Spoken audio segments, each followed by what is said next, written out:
Puji Tuhan. Salam sejahtera buat kita semua. Kembali kita ketemu di minggu ini beribadah. Seminggu telah kita lewati bersama. Kita mengucap syukur kepada Tuhan Allah kita yang selalu memelihara kehidupan kita dalam setiap keadaan, suka dan duka. Tidak pernah kita ditinggal sendirian. Dia selalu hadir bersama-sama kita.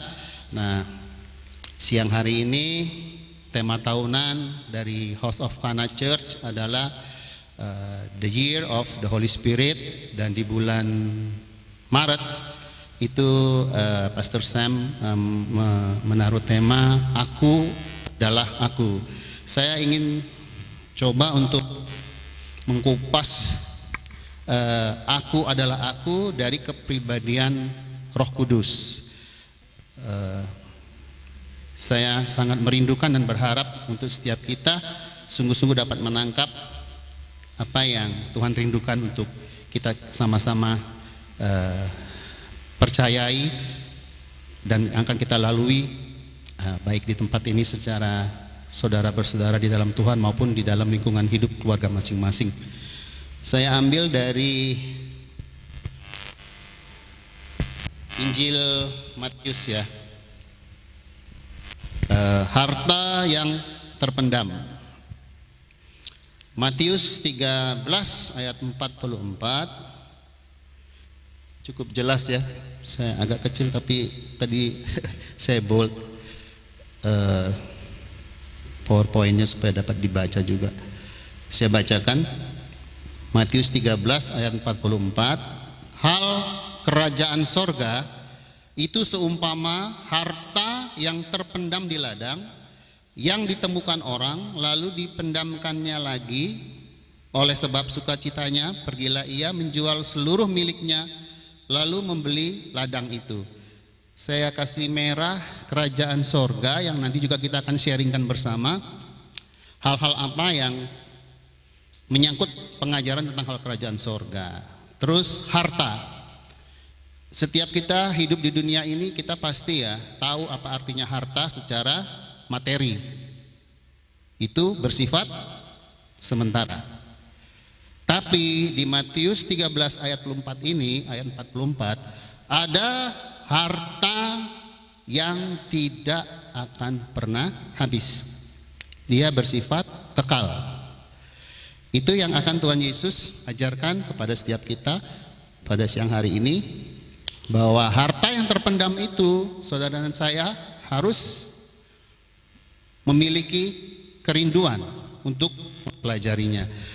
Dia dikatakan sih terpendam di ladang dan ditemukan. Saya kasih merah ya, ditemukan. Saya percaya bahwa setiap kita pasti sudah menemukan itu kan. Kalau kita sudah diselamatkan, otomatis saya percaya bahwa kita sudah menemukan harta yang sangat bernilai dan berharga, yang tidak bisa disebandingkan dengan apapun kekayaan yang ada di muka bumi ini. Orang terkaya siapapun yang sudah bisa sebutkan, itu tidak bisa disebandingkan kekayaan mereka dengan harta yang ada di dalam kerajaan sorga yang saudara dan saya harus tahu. Kita sudah nemukan kok. Nah, kalau kita sudah temukan, ayo kita sama-sama sekarang mau belajar. Karena di sini dikatakan karena sukacitanya. Setiap kita pasti memenuhi kehidupan kita sukacita dari surga pada saat kita mengerti bahwa begitu berharga hidupnya kita ini sampai kita dipilih untuk bisa menjadi anak-anak Bapa, di mana nanti suatu hari kita akan tetap selama-lamanya tinggal di dalam kerajaan surga itu. Dan lalu di sini dikatakan ia menjual seluruh miliknya lalu membeli ladang itu. Berarti penilaiannya bagi orang ini, harta yang ditemukan di ladang itu sangat berarti. Begitupun setiap saudara dan saya. Kita sudah menemukan harta surgawi yang sungguh sangat berarti. Ayo kita belajar mulai meninggalkan segala sesuatu yang nantinya tidak akan kita bawa mati, atau yang tidak akan kita bawa ke dunia kekekalan. Apapun itu, saudara dan saya pasti tahu ya, yang bersifat hanya sementara. Jangan terlalu mengidolakan itu, jangan, tidak boleh. Kita lanjut, next.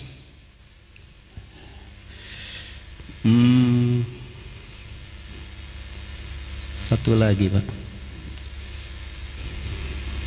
Nah, kerajaan sorga di sini saya tulis bahwa itu adalah pengajaran tentang segala sesuatu yang berhubungan dengan keselamatan dan kehidupan kekal, yang diajarkan dan diberikan langsung oleh Yesus Kristus, yang adalah firman Allah. Itu dapat setiap kita temui dalam keempat Injil Perjanjian Baru. Ini yang langsung ya, yang langsung diajarkan Tuhan melalui firman-Nya Yesus Kristus. Tapi dari Kejadian sampai Wahyu ya itu tetap firman.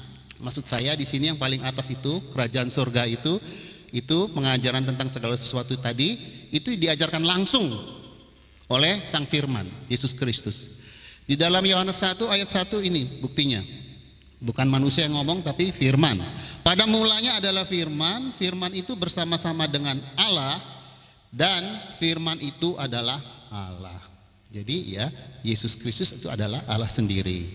Di Yohanes 1 ayat 14 juga berkata, firman itu telah menjadi manusia dan diam di antara kita, dan kita telah melihat kemuliaannya, yaitu kemuliaan diberikan kepadanya sebagai anak tunggal Bapa, penuh kasih karunia dan kebenaran.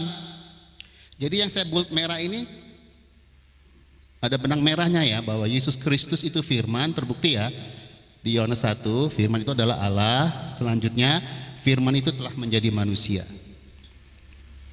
Nah, di dalam firman itu, di dalam Kolose 2 ayat 3 dikatakan bahwa sebab di dalam dialah tersembunyi segala harta hikmat dan pengetahuan. Jadi kalau mau cari hikmat dan pengetahuan, kepandaian yang bersifatnya kekal, itu adanya di dalam Tuhan. Ya, jangan cari kemana-mana. Saya nggak bawa Alkitab lagi. Bu Olive bisa angkat. Nah, kalau mau hikmat dan pengetahuan di situ, ya. Itu apa, Alkitab yang buku, bukan yang seperti kita punya kadang-kadang di mana, di HP itu, di elektrik. Terus ya, jadi kan kita sekarang udah ngerti sampai langkah di Kolose 2 ya, bahwa hal kerajaan surga itu tentang keselamatan dan kehidupan kekal. Terus yang ngajarkan langsung itu Yesus Kristus pada zamannya dia waktu datang ke muka bumi ini. Terus dikatakan di Yohanes tadi bahwa Yesus itu adalah firman, yaitu Allah sendiri yang telah menjadi manusia. Selanjutnya di dalam dia itu segala harta hikmat dan pengetahuan dapat saudara dan saya dapatkan, bukan dari manusia. Nah, caranya bagaimana? Itu di Yohanes 14 ayat 26. Sebelum Tuhan Yesus naik ke surga, setelah dia bangkit dari kematian, 40 hari kemudian kan dia naik ke surga, duduk di sebelah kanan Allah Bapa. Dia itu waktu berkumpul dengan murid-muridnya, dia sudah berkata di Yohanes 14 ayat 26, tetapi penghibur, yaitu Roh Kudus, yang akan diutus oleh Bapa dalam namaku, dalam nama Yesus, dialah yang akan mengajarkan segala sesuatu. Siapa jadi? Roh Kudus. Yesus sudah naik ke surga, duduk di sebelah kanan Allah Bapa. Gantian Roh Kudus yang ada sekarang, dialah yang akan mengajarkan segala sesuatu kepada setiap kita dan akan mengingatkan kepada setiap kita akan semua yang telah Yesus katakan kepada kita. Pemikiran manusia terbatas ya, tapi kalau ada roh di dalam kita, pada saat kita membutuhkan firman, itu pasti muncul. Kalau kita rajin baca firman, makanan sehari-hari kita firman, pasti di situasi dan kondisi yang tepat, firman itu akan muncul. Itu Roh Kudus yang berkarya di dalam hati kita, di dalam hidup kita. Nah, sekarang untuk kita bersama Tuhan di bawah kepemimpinan Rohnya, Roh Kudus, itu poin yang saya dapat dari Tuhan pernah di-sharingkan, saya ingat sama Pastor Gary, bahwa kita harus hidup dalam pertobatan. Oh sudah, saya sudah dibaptis kok. Oh saya dari lahir orang tua saya sudah Kristen kok. Enggak. Ini pertobatan yang diminta adalah sungguh-sungguh meninggal kehidupan lama. Pada saat kita sudah baptis lahir baru, kita akan diproses tapi juga makasih. Kita akan diproses hari ke hari, kehidupan kita dimurnikan dengan api penyucian, api Roh Kudus, agar boleh akhirnya satu hari kedapatan bahwa kita ini indah pada pemandangan mata Allah. Jadi di sini dikatakan dalam pertobatan saya dapat cuma satu poin, setiap kita ini harus memiliki kejujuran, bukan di antara kita. Pertama kali jujurnya sama Tuhan dulu. Kejujuran sama Tuhan. Dikatakan di Matius 18 ayat 3, lalu berkata, ini Yesus yang berkata, aku berkata kepadamu, sesungguhnya jika kamu tidak bertobat dan menjadi seperti anak kecil ini, kamu tidak akan masuk ke dalam kerajaan sorga. Kok Tuhan Yesus bilang bertobatnya itu menjadi seperti anak kecil? Karena anak kecil itu masih memiliki kepolosan, hatinya masih bersih. Kalau dia belum dicemari dengan kehidupan lingkungan duniawi yang jahat, sebenarnya nature-nya dia tuh, kalau dia diajarin yang baik dari kecil, pasti dia akan bertumbuh menjadi anak yang baik. Coba dari kecil dia diajarin yang jahat, pasti jika umur-umur 6-7 tahun sudah jago nyolong, nyuri segala macam dan sebagainya. Tapi di sini dibilang menjadi seperti anak kecil yang pure, hatinya itu yang masih bersih ya, belum dikotorin, belum dicemarin sama orang-orang yang lebih dewasa dari dia. Nah, terus anak kecil ini juga kan selalu percaya sama orang tuanya kan. Pernah nggak anak kita nanya, nanti malam aku mau makan apa? Mah, besok aku makan apa? Mah, biaya sekolahku nanti siapa yang bayar? Enggak tuh, dari Densi kecil sampai sekarang dia nggak pernah nanya ke saya sama istri saya tentang segala sesuatu yang mengkhawatirkan dia. Tidak, karena dia percaya bahwa pemeliharaan saya ada pada orang tua saya. Begitupun setiap kita harus percaya bahwa pemeliharaan kita penuh tanggung jawabnya Allah Bapa di surga. Itu mutlak, pasti Tuhan yang akan pelihara setiap kita dalam seluruh segi aspek kehidupan. Nah, di dalam 1 Tesalonika, tadi saya kasih merah bertobat ya, setiap kita termasuk terlebih saya. Berikutnya tadi 1 Tesalonika 4 ayat 7 dan 8, Allah memanggil kita bukan untuk melakukan apa yang cemar, melainkan apa yang kudus. Karena itu siapa yang menolak ini, dengar baik-baik, bukanlah menolak manusia, melainkan menolak Allah yang telah memberikan juga rohnya yang kudus kepada setiap kita. Setelah kita bertobat, kita harus hidup kudus. Karena firman Tuhan mengatakan, Bapa di surga kudus, kita pun harus kudus sebagai anak-anaknya. Kudus dalam hal apa? Itu tadi, cemar di sini, saya sedikit mempelajari bahasa lainnya, versi lain Alkitab, harus impure, tidak tercemari lagi. Hatinya itu sudah benar-benar bersih murni. Kita memiliki hati yang tidak tertuduh. Ya. Kan tadi saya bilang dimulai dari harus kejujuran. Coba kalau kita melakukan sesuatu yang setiap saudara dan saya tahu bahwa itu bertentangan dengan firman, pasti kan kehidupan kita dikejar terus. Aku tadi udah bikin kesalahan ya. Jadi kalau kita nggak langsung beresin sama Tuhan, rasanya ya kan nggak enak gitu. Jadi benar-benar Tuhan minta harus kita menjaga kekudusan. Biarlah kekudusan Allah Bapa itu selalu menaungi setiap kehidupan kita dan menghiasi setiap hati kita, agar hidup kita itu selalu kedapatan memiliki kerinduan untuk selalu melakukan yang baik. Juga hati kita memiliki kekudusan untuk memiliki sikap hati yang benar dalam segala sesuatu. Nah, langsung masuk ke berikutnya. Sudah bertobat, kita komit hidup kudus. Siapa yang mempersembahkan syukur sebagai korban, ia memuliakan aku. Siapa yang jujur jalannya, keselamatan dari Allah akan kuperlihatkan kepadanya. Jujur. Jujur itu tidak mudah.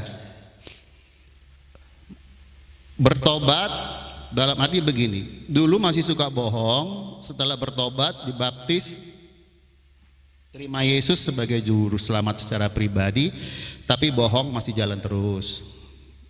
Dulu suka maki-maki, pemarah yang tidak terkontrol. Setelah dibaptis terus masih suka pemarah, maki-maki orang dan lain sebagainya, mengeluarkan kata-kata kotor dan sebagainya. Dulu tadi sudah bohong, apalagi ya kira-kira. Pokoknya masa-masa lalu yang sungguh-sungguh tidak berkenan ya. Oh, suka memfitnah orang, menjelekkan orang, ngomongin orang. Tapi setelah bertobat, tapi masih melakukan perbuatan hal-hal yang sama. Itu namanya juga kita sedang menipu diri kita sendiri. Tapi memang kembali karena paling atas dikatakan kejujuran, tidak seperti membalikan tangan ya, proses itu ya. Tapi kembali ada keseriusan kita untuk mau berubah, pasti juga waktu prosesnya itu nggak lama. Tapi kalau yang ada yang bilang, wah itu udah karakter, itu sudah wataknya memang begitu, itu paling dibawa sampai dalam peti mati ya masih begitu orangnya gitu loh. Ada kan suka ngomong gitu ya? Jangan ya. Kalau bisa kita jangan seperti itu. Kita harus bisa memiliki satu komit bahwa kita harus bisa berbeda dengan yang rata-rata. Jadi poin ketiga tadi, setelah kita bertobat, hidup kudus, kita tetap harus jujur, tidak menyimpang ke kiri atau ke kanan di dalam menjalani hidup ini, menyimpang dari kebenaran firman maksud saya. Karena kalau kita jujur di jalannya, janji Tuhan bahwa Tuhan akan menyingkapkan mengenai arti keselamatan yang sesungguhnya. Ya toh? Bukannya berarti kalau aku sudah percaya Yesus sekali selamat tetap selamat, ya enggak juga. Jangan sampai tertipu ya. Nanti di slide berikutnya juga kita akan belajar juga masalah ini, bahwa betapa pentingnya kita harus mengenal pribadi, secara pribadi dengan Tuhan kita. Kalau enggak kita suka tertipu gini, kayaknya orang Kristen mayoritas begitu kok, masih melakukan seperti itu, kenapa saya enggak gitu. Nah tadi saya bilang perlunya kita harus berkomit sama diri sendiri, kita harus bisa tampil beda dengan yang rata-rata, dengan orang-orang yang percaya tapi masih hidup di dalam perbuatan-perbuatan daging lebih dominan maksud saya. Nah di dalam kejujuran setiap kita, saya mengajak terlebih dahulu saya, terus keluarga saya maupun teman-teman saudara-saudara saya di dalam Tuhan Yesus yang ada di tempat ini, bahwa ada 3 penyakit yang harus disembuhkan dalam kehidupan. Penyakit pertama yaitu penyakit roh. Dalam arti begini, seringkali kita ini nggak bergairah ya sama Tuhan, lemah, tak berdaya, nggak semangat menghadapi segala sesuatu, tuh mudah menyerah. Padahal kan saudara dan saya harus tahu bahwa roh yang Tuhan taruhkan di dalam kita ini lebih besar daripada roh yang ada di dunia ini. Makanya saya bilang situasi, kondisi apapun yang mendesak kita, percayalah bahwa Roh Kudus itu yang akan memampukan kita untuk kita melewati itu semua, dan kemenangan itu sudah menjadi bagian hidup kita. Jadi nggak ada lagi istilah kata lemah, patah semangat, letih lesu, tidak mempunyai pengharapan, mudah menyerah dan lain sebagainya. Terus dikatakan, oh belum ya, saya belum baca Wahyu ya, saya belum baca Wahyu. Wahyu 22 ayat 17. Roh dan pengantin perempuan, itu saudara dan saya mempelai Kristus, itu berkata, marilah. Dan barang siapa yang mendengarnya hendaklah berkata, marilah. Dan barang siapa yang haus, Saya kasih merah. Pokoknya kalau ketemu merah itu penekanan buat saya supaya kita semua ngerti. Haus, hendaklah ia datang, dan barang siapa yang mau hendaklah ia mengambil air kehidupan dengan cuma-cuma. Secara fisik kita kalau lagi dahaga, haus, maunya kan minum yang segar-segar. Nah, ini kita berbicara tentang roh kita. Kalau kita tidak pernah merasa haus akan hadirat Tuhan, akan pribadi Yesus, pribadi Roh Kudus yang penuh kuasa yang sudah Tuhan kasih di dalam hidup kita, itu pertanyaan buat saudara dan saya. Mungkin roh kita lagi sakit. Kita perlu minta Tuhan menyembuhkan. Kenapa ya Tuhan? Kok aku tidak ada rasa kehausan akan Engkau, tidak ada gairah gitu loh, tidak ada gairah untuk Tuhan. Padahal jelas dikatakan kalau saudara dan saya mau datang dan mau mengambil air kehidupan dengan cuma-cuma, gratis, yang air kita mesti beli aja di galon sama di botol-botol, kita mau ya beli, berkorban untuk melepaskan dahaga kita. Nah, sekarang masa kita haus rohani dikasih cuma-cuma nggak mau, harus mengencourage diri sendiri. Ayo rohku bangun, bangkit, aku haus akan Engkau Tuhan. Engkau tuh segala hikmat ya Engkau Tuhan Yesus. Harta yang kekal itu ya Engkau Tuhan Yesus. Ya.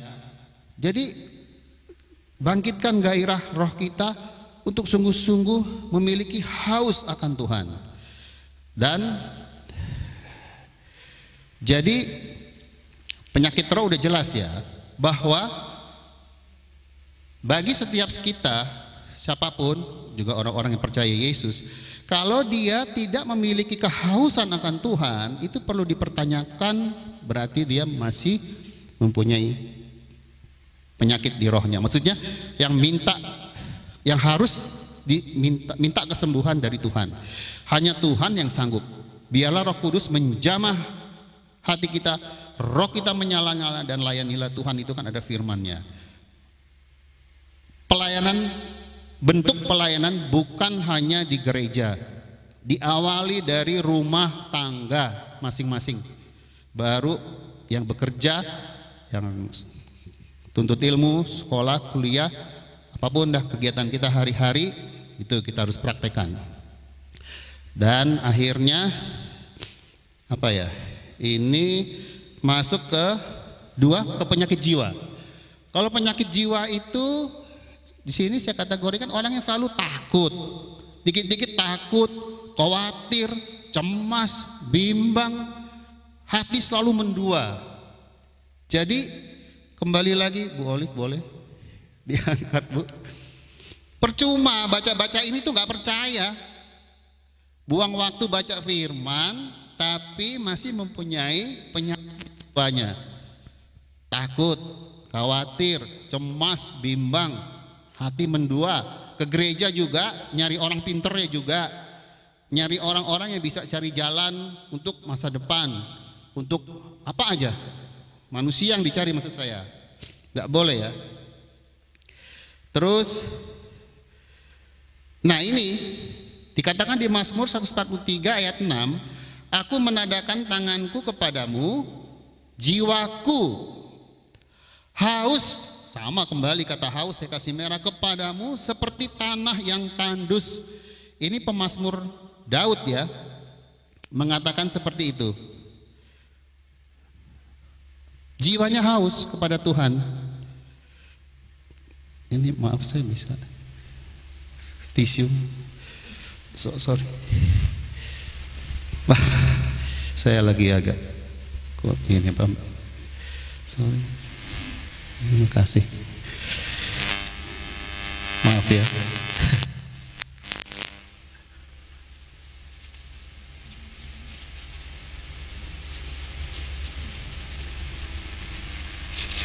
Jadi setiap kita juga tadi setelah roh, sekarang jiwa. Ayo kita bangkitkan jiwa kita, memiliki juga rasa haus kepada Tuhan. Dikatakan pemazmur, seperti tanah yang tandus, tanah yang kering. Itu juga biarlah menjadi kerinduan setiap kita, bahwa kita memiliki jiwa yang benar-benar haus, bahkan lapar akan firman, yang hanya dapat memuaskan dahaga dan setiap kelaparan kita akan Tuhan hanya melalui Roh-Nya, persekutuan kita pribadi dengan Roh Kudus. Dan yang ketiga adalah penyakit tubuh. Penyakit tubuh jasmani ini maksud saya bukan seperti kayak saya kan lagi batuk, pilek, bukan. Maksud saya gini, penyakit tubuh ini banyak anak-anak Tuhan yang nggak mengerti firman-Nya yang di Yesaya 43 ayat 4. Dia itu masih suka minder, kurang percaya diri, suka mengasihani diri sendiri. Aduh Tuhan, aku disuruh doa, aku nggak cakap bicara Tuhan. Aduh Tuhan, kalau aku di kumpulan orang-orang seperti itu, aku nih miskin Tuhan, aku nih nggak punya apa-apa lah. Mereka tuh kaya-kaya Tuhan. Aduh, kok aku tuh dilahirkan seperti ini ya Tuhan. Mengasihani diri sendiri. Engkau nggak adil Tuhan. Kok aku nggak lahir jadi anaknya Pak Jokowi. Kok aku lahir dari keluarga miskin Tuhan. Nah itu yang selalu menghantui diri saudara dan saya. Kerjaannya iblis. Apa? Kamu mau nyanyi di depan, suaramu tuh parah. Wes, nggak usah jadi song leader, nggak usah jadi itu. Nggak benar itu. Lawan saudara. Karena apa dikatakan? Nah ini saya ambil Yesaya 43 ayat 4. Oleh karena engkau satu berharga di mataku dan mulia, dan aku ini mengasihi engkau. 3 poin loh. Tuhan sudah bilang precious ya. Berharga, precious ya. Precious, berharga. Saudara dan saya ini nggak ternilai sama Tuhan. Precious. Lah sekarang kalau saudara sadar, yang mati buat saudara dan saya itu siapa? Tuhan.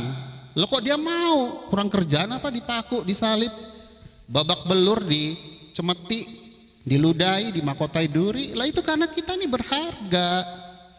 Nggak ada lagi kata minder, kurang percaya diri, mengasihani diri sendiri. Stop. Cukup, jangan mau ditipu iblis. Jadi kita ini berharga. Kedua, mulia, honor. Tuhan tuh sampai hormat sama kita. Mulia.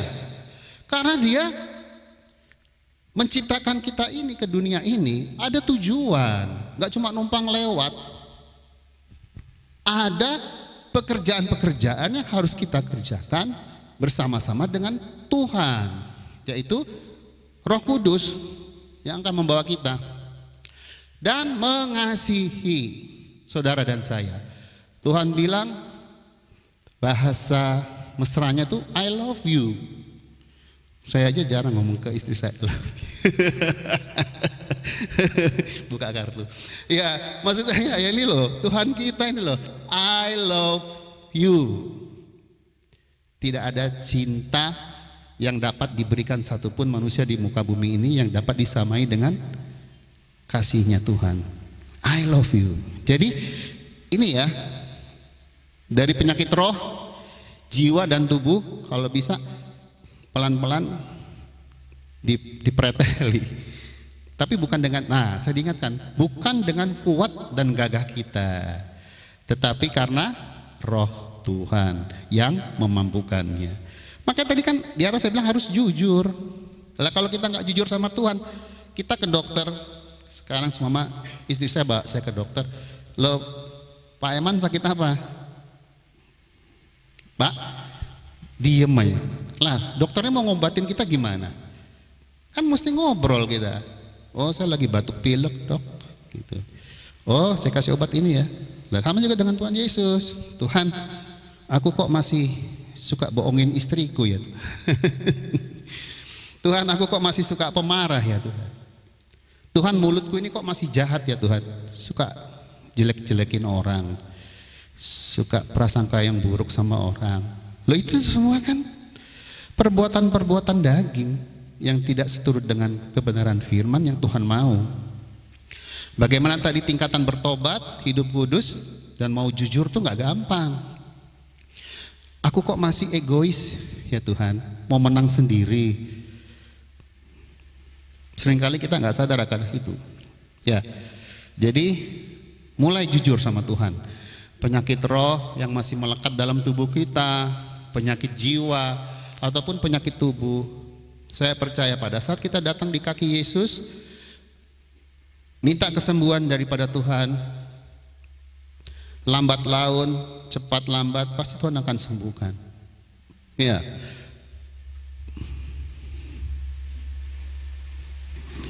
Perempuan yang kemasukan 7 roh itu pada saat dia meminyaki kaki Yesus itu kan, dia minta pengampunan, kayaknya dia juga belum ngomong loh ke Tuhan. Atau perempuan yang kedapatan berselingkuh, terus mau dilempari batu sama tua-tua, akhirnya tua-tuanya kan pada mundur karena Yesus bilang siapa yang tidak berdosa di antara kamu, dialah yang pertama melemparkan batu itu.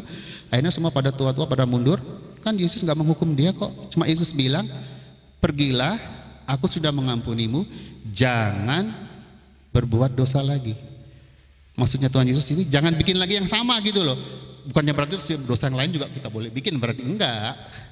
Tapi maksudnya di sini, ayo kita mulai mengerti bahwa pada saat kita mau memiliki sikap hati yang jujur sama Tuhan, berkata-kata di dalam keseriusan dengan Tuhan, seperti kita kalau lagi pacaran dulu sama istri atau suami kita, kan pasti Tuhan dengan kerinduan yang besar mau memulihkan setiap kita.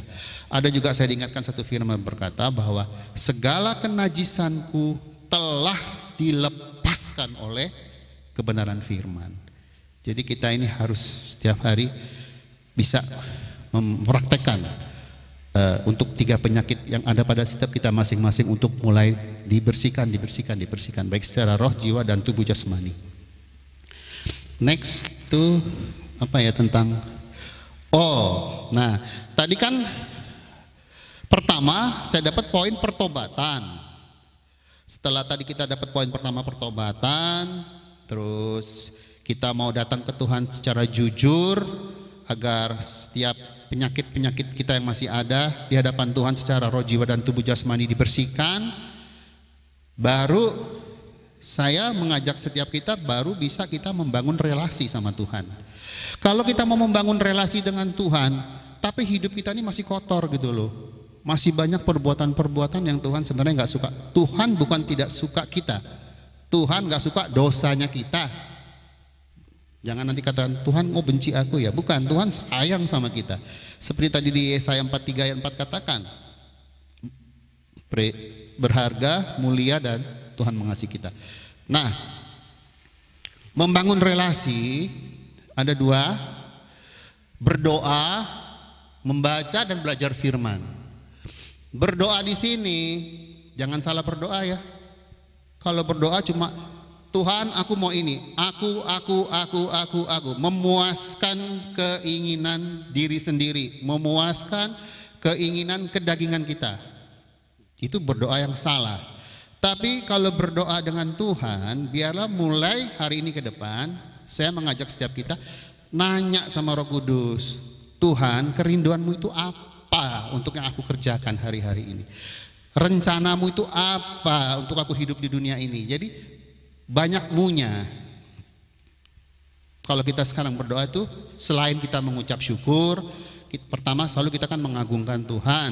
Setelah itu kita mengucap syukur akan kebaikannya, baru kita tanya, Tuhan kerinduanmu itu apa?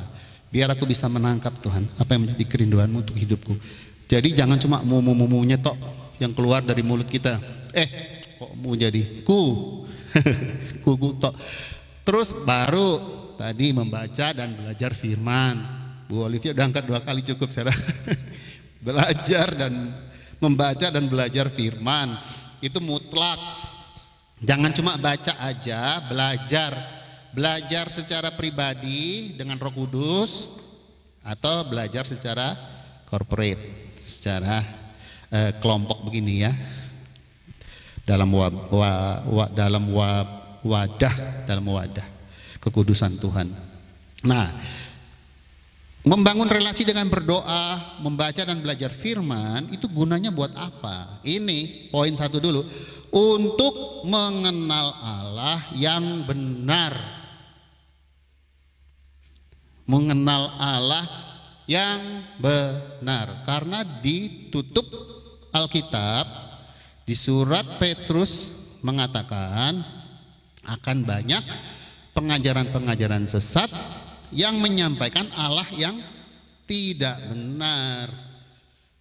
Bahkan mereka nanti satu hari ngaku kalau mereka itu Yesus. Loh, Yesus itu saya. Jadi kita harus mengenal Allah yang benar. Allah yang menciptakan setiap saudara dan saya, dari ujung rambut sampai telapak kaki itu Dia yang ciptakan. Kita ini milik Dia, sudah ditebus oleh kematian Yesus. Makanya kalau doa jangan aku terus, karena hidup kita ini udah bukan milik kita lagi, tapi milik Yesus sepenuhnya. Dikatakan di Hosea 4 ayat 6, umatku binasa karena tidak mengenal Allah. Karena engkaulah yang menolak pengenalan itu, maka aku menolak engkau menjadi imamku, dan karena engkau melupakan pengajaran Allahmu, maka aku juga akan melupakan anak-anakmu. Ya, jelas jadi ya. Kenapa sampai saudara dan saya suatu hari nanti itu dijauhkan dari kita dan keluarga kita? Banyak pengikut-pengikut Tuhan yang akhirnya binasa karena mereka tidak mengenal Allah yang benar. Repot. Dampaknya juga ada loh. Kalau kita memiliki Allah yang kita tidak belajar langsung dari Roh Kudus, Allah kita itu siapa yang sebenarnya, kita akan mudah terpengaruh seperti tadi dengan yang mayoritas. Buktinya yang percaya Yesus mayoritas masih begitu, kok saya nggak boleh. Pada saat kita mau berbalik kembali kepada Tuhan untuk melakukan benar-benar hal yang berkenan kepada Tuhan, serasa kita yang minoritas kan. Kita yang dikatakan, oh aneh tuh orang, sok kudus dia. Wih, jangan-jangan jalannya udah ngapung tuh, udah nggak nempel di lantai, ya. Sangkaan kita sok suci, sok apa? Padahal enggak. Kita kan mau belajar untuk taat, menjadi pelaku firman, bukan pendengar saja. Jadi kita harus bisa berani tampil beda dengan cara berdoa, membaca firman tadi, belajar firman, untuk kita mengenal Allah kita yang benar. Di poin kedua, untuk mengenal sekarang, setelah kita mengenal Allah yang benar, kita harus juga mengenal kebenaran Allah, yaitu yang dinyatakan dari firman-Nya tadi, yang sudah turun menjadi manusia tadi ya, di slide atas. Untuk mengenal kebenaran Allah, yaitu firman, dikatakan di Roma 10 ayat 3, sebab oleh karena mereka tidak mengenal kebenaran Allah, dan oleh karena mereka berusaha untuk mendirikan kebenaran mereka sendiri, maka mereka tidak takluk kepada kebenaran Allah. Itu loh si mayoritas tadi, merasa aku yang benar kok. Jadi mereka mendirikan kebenaran di atas kebenarannya mereka sendiri. Tapi kita tidak boleh menjadi hakim. Cuma kalau saudara jeli, sekarang gereja Tuhan sedang mulai diobrak-abrik sama Tuhan sendiri. Jadi kita nggak usah perbahas, kita nggak usah perpanjang. Tuhan sedang memurnikan gerejanya. Jadi biarlah setiap kita harus mengenal kebenaran Allah, dan kita mau hidup di dalamnya, sekalipun kita kaum minoritas dengan orang-orang lain di luar sana yang ngakunya juga ngikut Yesus, percaya Yesus, tapi mereka mendirikan kebenaran di atas kebenaran mereka sendiri. Ujung-ujungnya juga kalau nggak bertobat, kita tahu tadi di Hosea 4 binasa. Terus yang ketiga, nah, kegunaan dari kita rajin membangun relasi dengan Tuhan dengan berdoa, membaca dan belajar firman, di poin ketiga, kita akan tetap kuat dan tidak akan goyah. Dari mana tuh? Daniel 11 ayat 32. Dan orang-orang yang berlaku fasik terhadap perjanjian akan dibujuknya sampai murtad dengan kata-kata licin. Nah ini loh, orang yang tadi tidak mengenal Allahnya dengan benar ya, yang tidak mengenal Allahnya yang benar, tidak mau hidup tunduk di bawah kebenaran firman Allah, dia akan mudah terbujuk dengan kata-kata licin, dengan yang mayoritas itu, yang sebenarnya mereka itu sekarang ini lagi ditunggangi sama roh-roh yang menguasai udara ini loh, antek-anteknya Lucifer.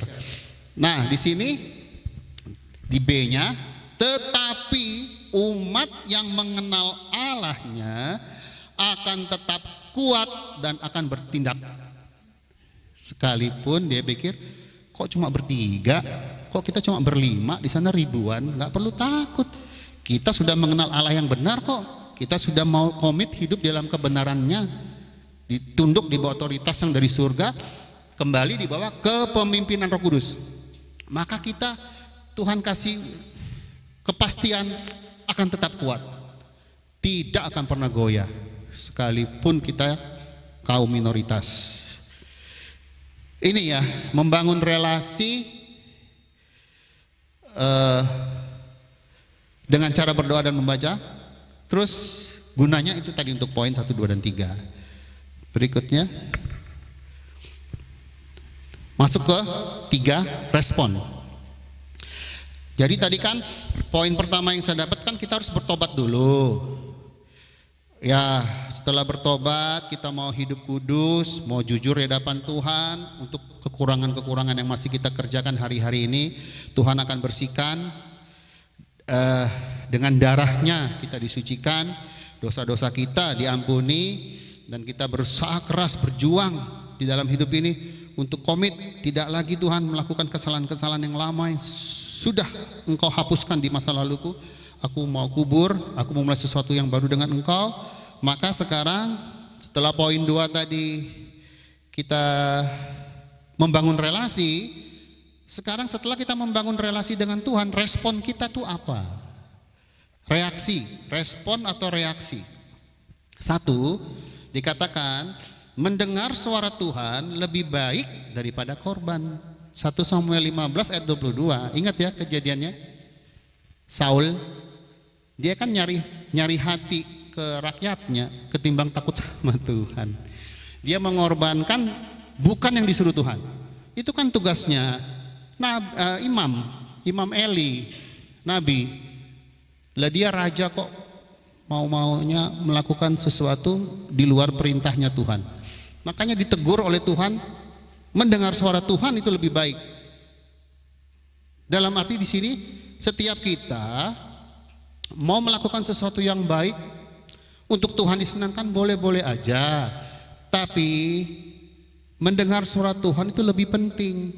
Dalam arti begini, di Lukas 8 ayat 8 Yesus ngomong, dan sebagian jatuh di tanah yang baik, dan setelah tumbuh berbuah 100 kali lipat. Setelah berkata demikian, Yesus berseru, bukan berkata lagi, dia berseru, siapa mempunyai telinga untuk mendengar, hendaklah ia mendengar. Tuhan menciptakan sepasang ini bukan untuk dengar suara-suara sumbang, gosip-gosip yang, maaf saya pribadi ngomong ke diri saya sendiri, itu sampah buat saya. Senengnya baca-baca yang nggak ada artinya gitu loh. Mata ini dipakai cuma untuk, kenapa nggak baca firman? Kan lebih menguntungkan. Dengan membaca firman kita juga itu secara nggak langsung sudah mendengar suara Tuhan. Jadi pada saat kita tadi mau membangun relasi, kita harus punya respon yang baik sama Tuhan. Udah dengar suara Tuhan tapi kita nggak kerjakan ya. Sama aja sekarang kita nyuruh anak kita berkali-kali, iya ma, iya pak, tapi dia duduk aja. Orang tua kan juga kesel ya. Loh aku sudah bilang lo berkali-kali begini. Nah itu salah satunya seperti itu, bahwa pentingnya kita mendengar suara Tuhan agar kita tidak salah melangkah di dalam mengambil keputusan, dalam melakukan segala sesuatu. Dan pasti pada saat kita mendengar suara Tuhan, memiliki sikap hati yang benar, itu Tuhan sudah bilang kita akan berbuah 100 kali lipat. Mungkin secara daging kita mikir muluk amat 100 kali lipat. Ya, tapi Yesus yang ngomong. Percaya nggak? Kalau percaya puji Tuhan, kalau nggak percaya ya nggak tahu juga saya mau ngomong apa. Saya juga mungkin belajar. Maksud saya juga bukan saya berdiri di sini saya sudah melakukan itu semua, tidak. Tadi kan saya bilang saya sharing untuk kita semua membangun satu sama lain. Jadi dikatakan kalau kita sudah mendengar suara Tuhan, kita memiliki sikap hati yang benar, firman-Nya jatuh di dalam hati yang subur, tanah yang subur, Tuhan berkata bahwa itu akan berbuah 100 kali lipat. Maksudnya saudara dan saya akan menjadi berkat bagi lingkungan kita dimanapun saja kita berada atau Tuhan tempatkan. Dan mereka bukan memuji kita, wih kok baik ya dia ya, bukan. Pasti mereka akan memuliakan Bapa. Oh iya, pengikut Yesus ya, dia Kristen ya, wah Tuhannya hebat ya, kok bisa dia begitu baiknya sama orang-orang dan lain sebagainya. Sudah mendengar suara Tuhan. Wow, saya tadi sudah nyebut ya, sikap hati yang benar. Yohanes 14 ayat 21, barang siapa memegang perintahku dan melakukannya, dialah yang mengasihi aku. Dan barang siapa mengasihi aku, ia akan dikasihi oleh Bapakku, dan aku pun akan menyatakan diriku kepadanya. Jadi setelah mendengar suara Tuhan, pegang firman Tuhan, perintah-perintahnya, plus lakukan.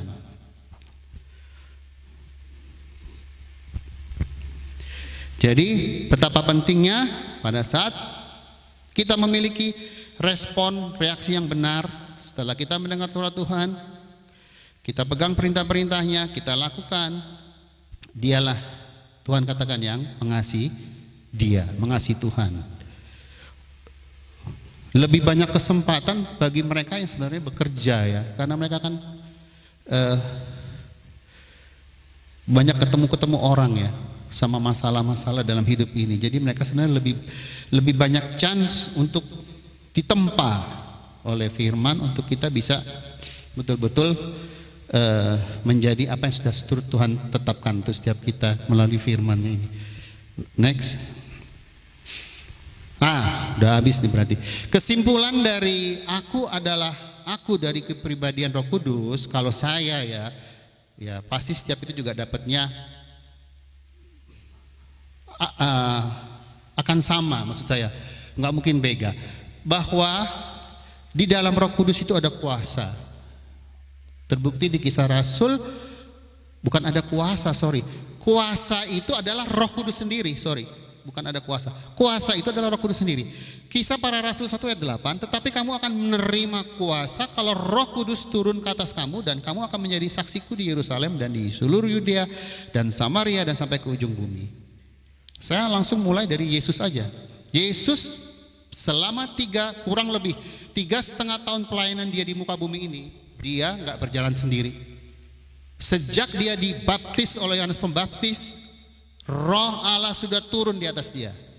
Beberapa saksi mengatakan di keempat Injil tadi, sejak dia dibaptis penuh dengan Roh Kudus, dia dibawa ke padang gurun 40 hari puasa, itu Roh Kudus sudah ada memenuhi hidup Yesus, ada di atas Tuhan Yesus. Jadi setelah dia berhasil menjalani ujian di padang gurun selama 40 hari, dia turun dari bukit, dari gunung pencobaan itu, terjadi banyak mujizat, pekerjaan yang adikodrati. Itu sesungguhnya adalah Roh Kudus yang ada di dalam Yesus, bekerja sama dengan Yesus melakukannya. Orang lumpuh ya berjalan, buta bisa melihat, banyak lagi sakit penyakit yang kemasukan roh-roh jahat bisa dilepaskan, bahkan orang mati aja dibangkitkan. Kuasa Roh Kudus yang bekerja di dalam Yesus, itulah yang boleh terjadi di pelayanan Tuhan Yesus selama kurang lebih 3,5 tahun di muka bumi, untuk memberitakan firman, mendemonstrasikan kuasa Allah. Tapi saya percaya pribadi ketiga Allah kita, aku adalah aku, yaitu kepribadian Roh Kudus yang melakukannya. Di Yohanes 14 ayat 26, saya tadi kan sudah sempat keluarin ayat ini di atas, tapi saya ulang lagi karena begini, kunci dari semua itu yang kita sudah sharingkan tadi, tetapi penghibur yaitu Roh Kudus. Jadi tepat dan sangat tepat, the year of the Holy Spirit ini kita terus dibawa Tuhan masuk lebih dalam. Yang diutus oleh Bapa dalam nama Yesus, dialah yang terus akan mengajarkan kita di tempat ini tentang segala sesuatu kepada setiap kita, dan akan mengingatkan kepada setiap kita untuk semua yang telah Tuhan Yesus katakan atau rancangkan untuk House of Kana. Jadi biarlah kita memiliki kesatuan Roh Kudus yang penuh kuasa. Ya, kuasa itu adalah Roh Kudus sendiri yang dari surga, menaungi setiap kita. Menjadi kerinduan saya, Tuhan ajar kami untuk mengerti arti Roh Kudus turun ke atas kepalaku, setiap saudara dan saya. Dan kita, saya percaya, akan memiliki keberanian yang dari Tuhan untuk dapat menjadi saksi Tuhan. Pekerjaan apapun yang sudah Tuhan percayakan ke depan, kembali kuasa Roh Kudus yang akan memampukan kita untuk melakukannya. Berarti ini kan sudah sampai di kesimpulan saya, sudah habis ya. Saya ulang sedikit tapi nggak usah diputar itunya tadi, slide-nya nggak usah cukup. Maksud saya tadi kan urutannya bahwa harta yang kita pelajari hari ini, harta kerajaan surga yang kekal, itu adalah hikmat itu sendiri, yaitu Yesus. Kekayaan kita adalah hikmat Yesus. Segala hikmat, segala kuasa, segala apa aja yang disebut itu ada di Yesus. Nah, bagaimana kita bisa mempelajari itu semua? Roh Kudus akan menjadi guru besar kita untuk kita dapat menangkap segala sesuatu yang Tuhan sudah tetapkan untuk kita mengerti selama kita ada di muka bumi ini. Tugas-tugas Maranatha, betul, kedatangan Yesus yang kedua pasti tergenapi. Siapa yang mau kloter pertama? Kloter pertama atau kloter kedua? Kloter pertama siapa? Enggak. Kloter pertama itu kalau di 1 Tesalonika 4 katakan, mereka kan yang sudah meninggal duluan ya. Mereka yang diangkat dulu, baru kloter kedua kita yang kalau pada saat itu masih hidup, ya baru kita juga diangkat. Ya, mau kloter 1 atau mau kloter 2 tetap aja ya, kita harus percaya bahwa jalan hidup kita ini sudah ditentukan oleh Tuhan ya. Yang terbaik, pasti yang terbaik. Dan satu kerinduan saya, tetap kita di tempat ini memiliki satu kerinduan yang sama. Tahun ini kan temanya dari House of Kana, the year of the Holy Spirit ya. Kita hargai ya, Roh Kudus itu ada kan. Ya, mungkin selama ini saudara dan saya kok kayaknya saya belum bisa ngerasakan ya. Roh Kudus itu kayak apa sih? Minta sama Tuhan, jangan minta sama manusia. Tuhan, aku mau merasakan Roh Kudus-Mu Tuhan. Aku minta Bapa dalam nama-Mu yang kudus Tuhan kami Yesus Kristus, berikan Roh-Mu itu padaku. Yang aku tahu Tuhan, firman-Mu berkatakan Engkau sudah berikan itu di dalam hidupku. Tapi kok aku tidak pernah rasa ya, ada Roh Kudus di dalamku, ini apa ya Tuhan? Gimana sih rasanya? Kok orang-orang bisa ngomong ada Roh Kudus, tapi aku belum ya Tuhan. Minta sama Bapa. Bapa kita baik kok. Firman Tuhan mengatakan kita aja yang Bapa dunia tahu memberikan yang baik kepada anak-anak kita, apalagi Bapa di surga. Nah, terus tema bulan Maret ini dikatakan aku adalah aku, tapi dari kepribadian Roh Kudus. Saya dapatnya tadi, kalau saya dapatnya bahwa Roh Kudus itu adalah kuasa Allah sendiri. Dia adalah kuasa Allah. Jadi kita tidak dapat mengerjakan apapun tanpa Roh Kudus. Kita wis paten ya, wis ngerti, oh firmannya di sini, oh itu tentang sakit, oh firmannya di situ, oh tahu. Tapi kita tidak mengundang Roh Kudus, gak bisa. Itu sama juga kita dengan melakukannya dengan kuat dan gagah kita, bukan karena Roh Tuhan.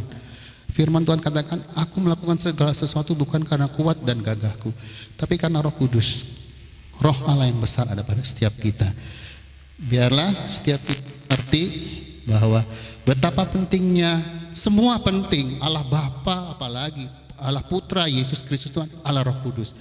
Jadi mulai hari ini kita juga harus menghargai Roh Kudus, mulai mengenal pribadi Dia dalam kehidupan kita sehari-hari. Saya percaya pasti saudara akan banyak mengalami hal-hal yang belum pernah saudara alami sebelumnya. Kalau saya mau sharingkan dengan keluarga saya, Tri dan Nancy, terlalu banyak kesaksian kebaikan Tuhan atas hidup kami dari pimpinan rohnya, banyak banget. Jadi itu aja. Dan akhirnya saya berharap bahwa setiap firman yang sudah disampaikan oleh hamba-hambanya di tempat ini, jangan masuk kanan keluar kiri, semua siapapun, baik kita, Pastor Samuel, Pastor Gary, Pastor Albert, tamu yang diundang dari luar. Tadi loh saya bilang memiliki sikap hati yang benar. Jangan lihat manusianya, tapi kehadiran Roh Kudus di tempat ini kita hormati. Dia ngomong begitu, Roh Kudus maksudnya apa? Hambamu ini ngomong itu maksudnya apa, Roh Kudus? Kerinduanmu tuh apa ya Bapak untuk aku ada di House of Hana? Gitu loh. Jangan cuma mampir di sini untuk sia-sia, sayang juga ya. Tuhan sudah tempatkan kita di sini, pasti setiap jemaat yang Tuhan kasihi punya tugas untuk nama Tuhan dipermuliakan di House of Hana. Saya akan pujikan, saya mengajak semua memujikan lagu.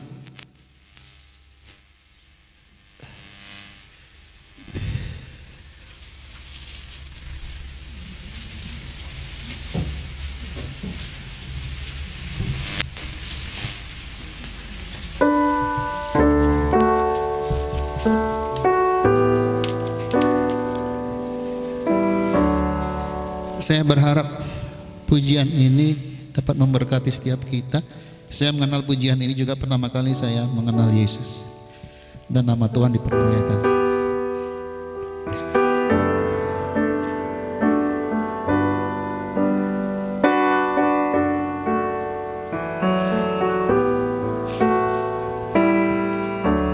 Oh, saya undang kita bangkit berdiri. Saat ku terima Yesus,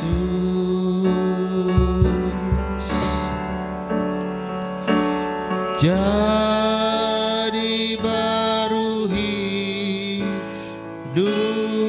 ya diri kami satu. Haleluya. Tak ku berhenti memuji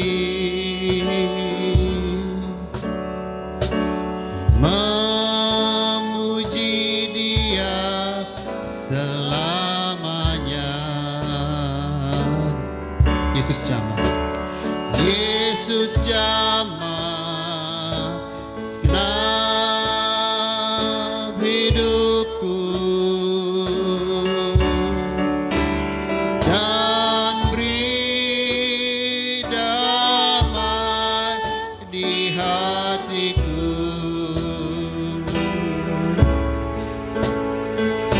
Semua telah berubah dan aku tahu Yesus jamah ku jadi baru. Kita pujikan dari awal dan nama Tuhan yang dipermuliakan.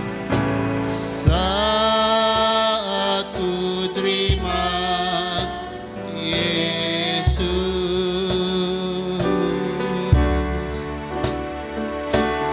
jadi baru diriku,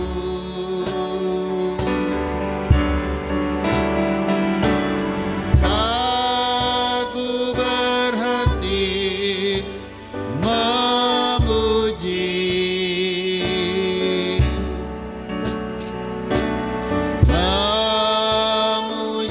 Dia selamanya. Yesus jamah kami, Yesus jamah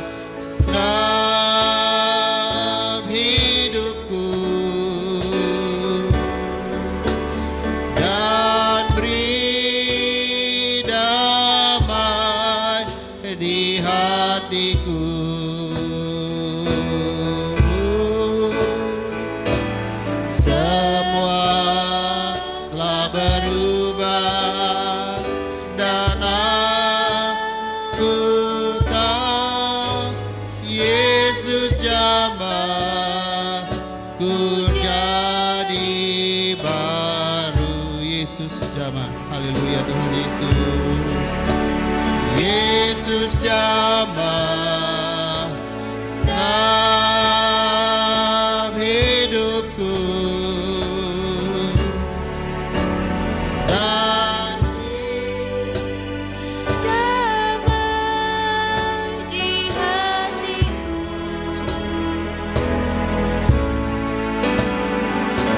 semua telah berubah dan aku tahu Yesus jamah ku jadi baru. Yesus jamah ku jadi baru. Yesus jamah ku jadi baru. Haleluya. Yesus Tuhan. Kurang lebih 2 minggu lalu, hari Kamis atau Jumat saya lupa, saat saya sedang berdoa, saya bawa host of Hana juga di dalam doa, berkecamuk di hati saya berkata, Tuhan minta untuk, saya nggak tahu ya, saya bilang Tuhan, ini kalau saya sampaikan juga saya lupa ngomong ke Pastor Sam, tapi dalam doa itu jelas Roh Kudus bilang, aku minta Pastor Sam untuk mendoakan Pastor Gary di ibadah Minggu Raya, di ibadah minggu ini maksud saya. Saya bilang Pastor Sam doakan Pastor Gary untuk apa ya Tuhan? Yang Tuhan minta di tempat ini adalah kesatuan hati. Mungkin saat ini Tuhan bilang engkau belum mengerti anakku, engkau belum tahu maksudku apa. Tapi yang Tuhan minta untuk kita boleh taat. Saya kok bisa lupa ya, tuh hari mau ngomong ke Pastor Sam. Kalau di ibadah minggu itu Tuhan minta Pastor Sam itu doakan Pastor Gary. Saya dapat gambaran seperti pada saat Raja Daud diurapi oleh Nabi Samuel. Tapi biarlah Tuhan, kami mau belajar taat, dengar-dengaran hanya kepadamu. Kami percaya otoritas yang tertinggi di tempat ini adalah Engkau Bapa. Di bawah kepemimpinan Roh Kudus-Mu, kami mau belajar Tuhan, untuk kemuliaan Tuhan Yesus Kristus, Juru Selamat kami dinyatakan di tempat ini. Karena hanya melalui Roh Kudus, maka kami percaya Tuhan Yesus yang akan dimuliakan, bukan manusia. Tapi tugas Roh Kudus adalah memuliakan Yesus. Dia yang telah rela berkorban sebegitu besarnya, mau mati dengan tanpa masuk di akal secara pikiran manusia. Mungkin sebagian orang di luar sana yang belum percaya Tuhan Yesus akan berkata, begitu bodohnya Tuhan, kok dia mau ya dicambuk, disalib, diludahi, dimahkotai duri, sampai firman Tuhan berkata mukanya itu sudah nggak berbentuk lagi, rupanya itu tidak ada seperti saudara dan saya sekarang, ada mata, ada hidung yang tampak terlihat jelas. Enggak. Firman Tuhan mengatakan hancur, sekujur tubuhnya itu berlumuran darah, tangan kaki dipaku, digantung antara bumi dan langit selama kurang lebih 3 jam lebih. Itu untuk apa? Saya bilang untuk apa ya Tuhan? Pengorbanan yang begitu besar kau berikan. Seperti tadi di Yesaya kata, karena saudara dan saya itu begitu berarti bagi Tuhan. Saudara dan saya itu begitu mulia, dikasihi. Tuhan menjadikan saudara, menciptakan saudara di muka bumi ini, yang sekarang ditempatkan di Surabaya, di gereja House of Hana, itu ada purpose, ada tujuan. Yang saya rindukan secara pribadi untuk setiap kita ya, setiap kita. Saya tidak mau menunjukkan ke 1 atau 2 orang, setiap kita. biarlah memiliki rasa haus akan Roh Kudus. Haus dan lapar akan kebenaran Tuhan, firman yang hidup. Tuhan merancangkan tempat ini besar. Jangan membatasi kuasa Tuhan. Secara mata jasmani, saya sempat sampaikan di sini, buktinya begini-gini aja, orang-orangnya kok gini-gini aja.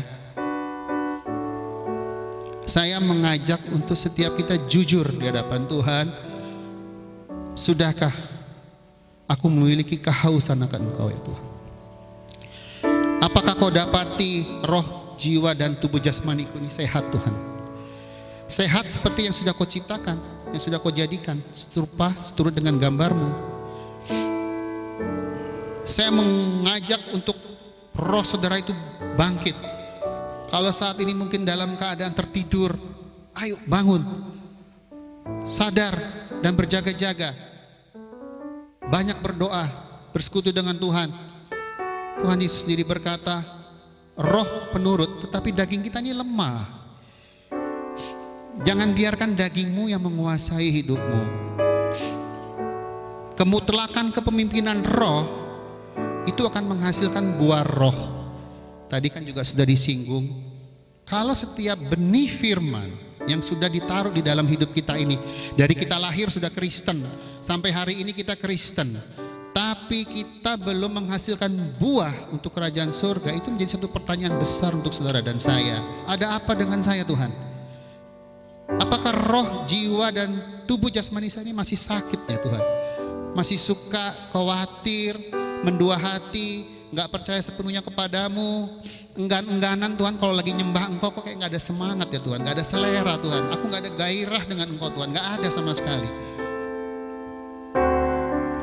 Jujur ya, kita mau jujur sama Tuhan, bukan sama saya, bukan sama Pastor Sam atau Pastor Gary dan Pastor Albert. Saudara harus jujur sama Tuhan, karena Roh Kudus di dalam saudara yang akan menerangkan segala sesuatu kepada setiap kita. Jangan mau dikalahkan dengan permasalahan hidupmu. Roh yang di dalam itu lebih besar dari setiap permasalahan hidupmu. Kalaupun Tuhan izinkan kita untuk melalui lembah yang kelam, jangan pernah takut, karena Yesus selalu ada berserta kita. Immanuel, penyertaannya sempurna.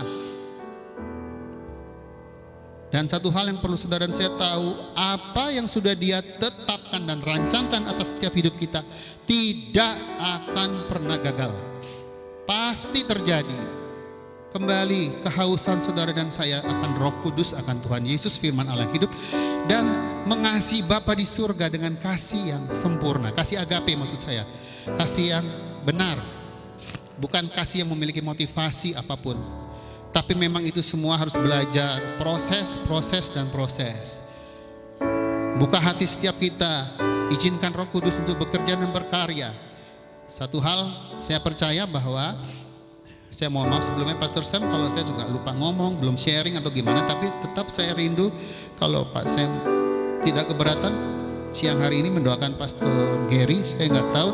Tapi di balik itu Tuhan katakan ada rencana yang besar untuk setiap kita. Saya percaya Pastor Sam di sini adalah wakil dari Tuhan, memiliki ketajaman seperti motor.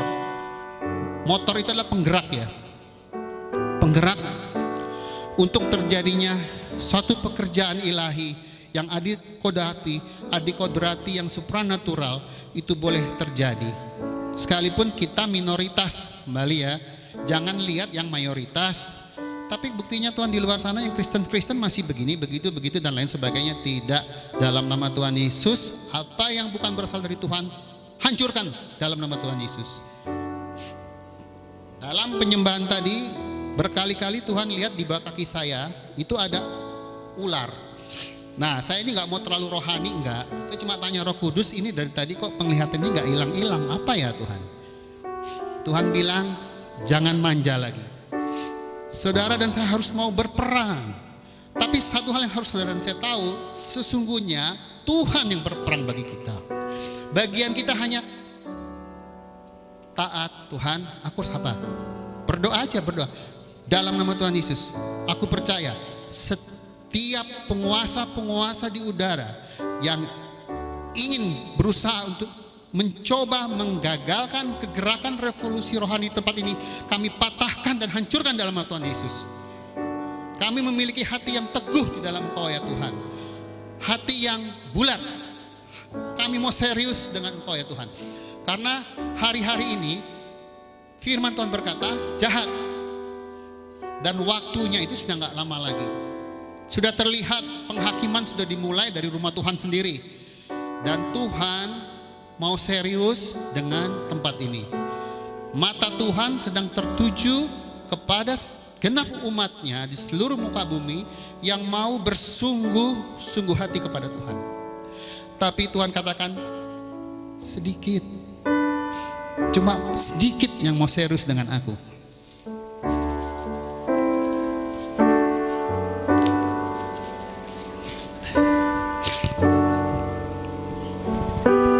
Satu hal yang hamba rindu Tuhan, bukakan setiap mata rohani kami di tempat ini Yesus, agar kami dapat melihat terang-Mu yang kudus yang selalu terpancar dari surga di tempat ini Tuhan. Engkau tidak akan pernah membiarkan kami sendiri. House of Kana ada dalam rencana-Mu, ada dalam rancangan-Mu. Aku percaya itu Bapa. Secara pribadi bersama jemaat di tempat ini Tuhan, kami terus mendoakan dan membawa Bapak Gembala di tempat ini, wakil-Mu Tuhan Yesus, Pastor Samuel bersama istri Bu Lucy Tuhan. Biarlah tangan-Mu yang kuat ada di atas kepala mereka ya Tuhan. Perlindungan yang dari surga kami akan melihat nyata atas setiap kehidupan langkah kaki Pastor Samuel dan Bu Lucy.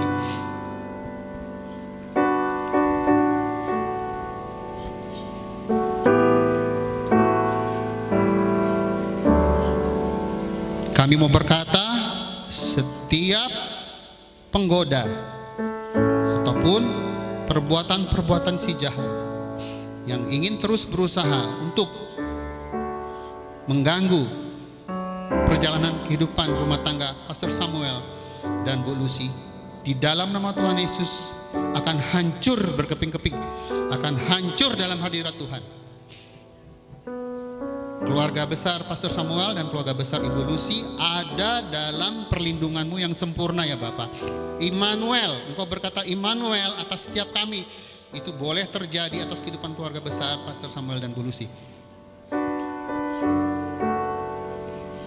Apa yang menjadi kerinduan-Mu ya Tuhan, biarlah Kau taruh di dalam hati Pastor Samuel Tuhan. Itu juga merupakan kerinduan dari hamba-Mu ini ya Tuhan. Masih banyak pekerjaan-pekerjaan di depan sana yang belum diselesaikan, dan masih banyak pekerjaan-pekerjaan Tuhan di depan sana yang harus saudara dan saya selesaikan. Tentunya masing-masing punya bagiannya sendiri-sendiri, tapi yang Tuhan minta di tempat ini adalah kesatuan. Kesatuan yang dipimpin oleh Roh Allah yang perkasa, Roh Allah yang hidup, Roh Allah yang selalu ada dan hadir di tengah-tengah kita. Tepat seperti yang Tuhan taruh di dalam hati hambanya Pastor Samuel, tahun ini adalah the year of the Holy Spirit. Roh Kudus akan beracara penuh atas House of Kana. Tuhan, kami tidak mau ditipu lagi dengan si jahat. Kami hanya mau meluruskan pandangan mata kami hanya kepada Engkau Tuhan. Kalau ada jiwa-jiwa baru yang Kau terus tambah-tambahkan tempat ini, kami bersyukur akan hal itu Tuhan. Tapi berikan kami juga hati untuk mereka Tuhan. Terlebih melalui hamba-hamba-Mu, Pastor Sam, Pastor Gary dan Pastor Albert. Biarlah di tempat ini mereka seperti yang Kau taruh dalam hati Pastor Samuel akan dapat berjumpa secara pribadi dengan Engkau Tuhan Yesus, dan kehidupan mereka boleh dipulihkan dalam seluruh aspek kehidupan mereka Tuhan. Kami tidak tahu pergumulan hidup mereka Tuhan, tapi Engkau Allah yang Maha tahu, dan melalui Roh-Mu ya Bapa, Engkau akan memakai setiap kami, terlebih Pastor Sam, Pastor Gary dan Pastor Albert, untuk mereka boleh dapat berjumpa dengan Engkau secara pribadi, dan kami akan melihat akan terjadi kedahsyatan supranatural untuk setiap jiwa-jiwa, dimenangkan untuk kerajaan-Mu Tuhan. Sudah waktunya kami melihat, sudah waktunya. Terima kasih Tuhan Yesus, bahwa ladang sudah menguning dan siap banyak untuk kerajaan Allah yang akan dituai. Terus kami bawa bangsa ini, Indonesia, kepadamu Tuhan. Kalau Engkau berkata shalom atas Israel, bangsa pilihan-Mu, juga kami mau berkata dalam nama Tuhan Yesus, shalom atas Indonesia. Dari Sabang sampai Merauke, biarlah Tuhan kalau Kau memberikan kami kesempatan juga untuk dapat membawa jiwa-jiwa kepadamu dengan kuat kuasa Roh-Mu. Kami mau Tuhan, bukan dengan cara kami manusia, tapi biarlah dengan keajaiban cara-Mu ya Bapa.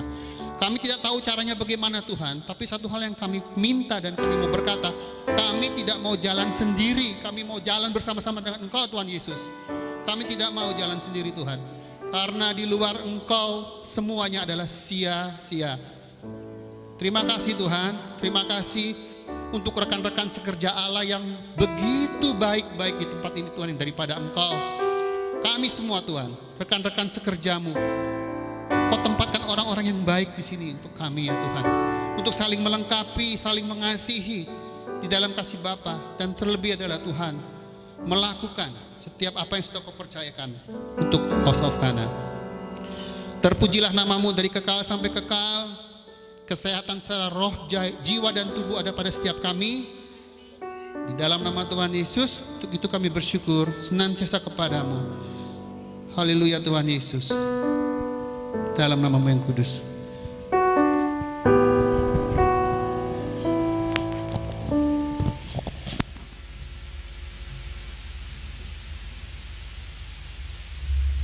Oke, saya undang Pastor Gary.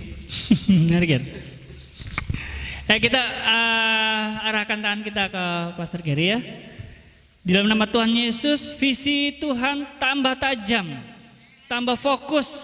Kau lihat di depanmu, Tuhan sedang menunggumu.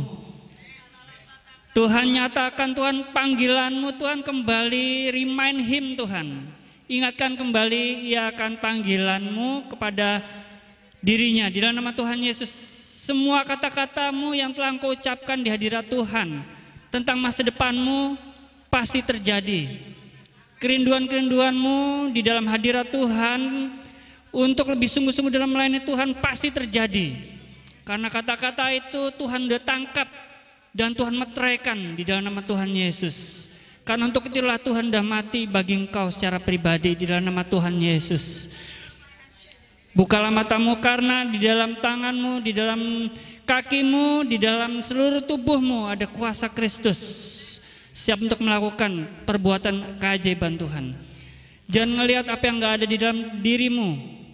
Apa saja yang di dalam dirimu Tuhan bisa lakukan, menjadi tongkat yang di dalam tangan Musa, melakukan tindakan-tindakan yang di luar supranatural, jauh dibandingkan dengan apa yang bisa kau mimpi-mimpikan.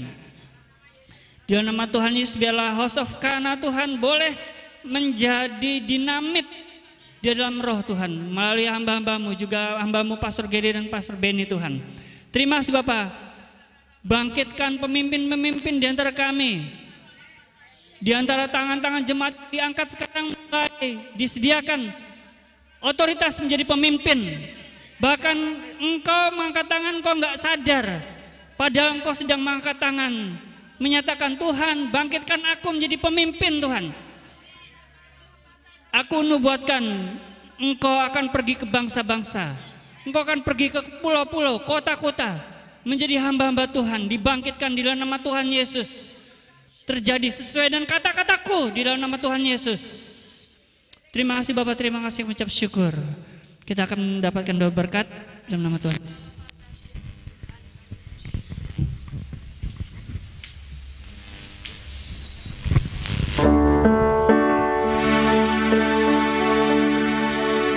Terima kasih Bapak. Mulut kami tak pernah henti-hentinya mengucapkan syukur di hadirat. Sepanjang hidup kami, penyertaan-Mu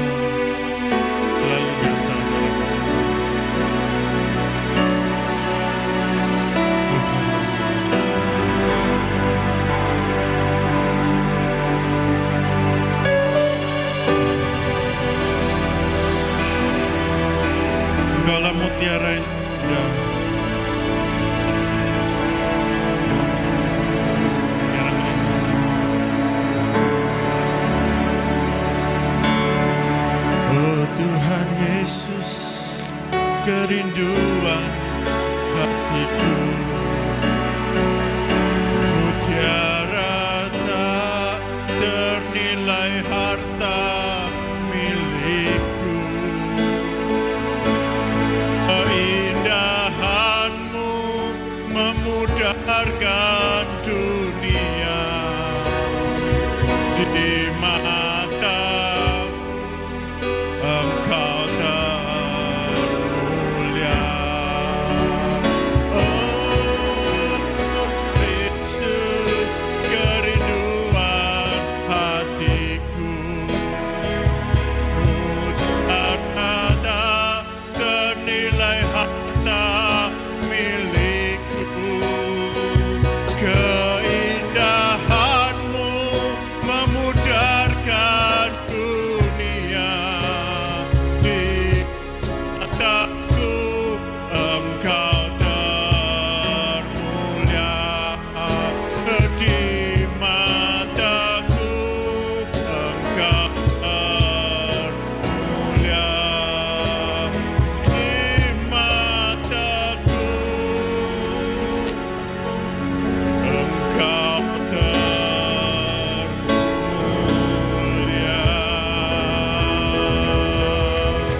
Engkaulah mutiara kami terindah.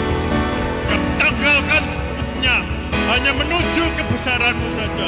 Kami mau mengejar hadirat-Mu terus. Kami mau meninggalkan cara hidup kami yang lama dengan kami bertobat. Terima kasih Bapa. Engkaulah mutiara yang terindah. Tiada yang dapat digantikan oleh dunia ini.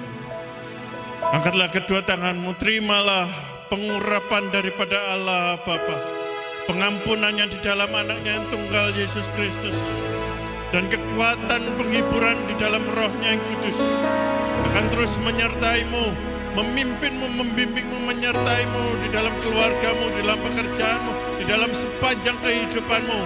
Immanuel, Tuhan Allah beserta. Terimalah di dalam nama Yesus. Haleluya. Amin.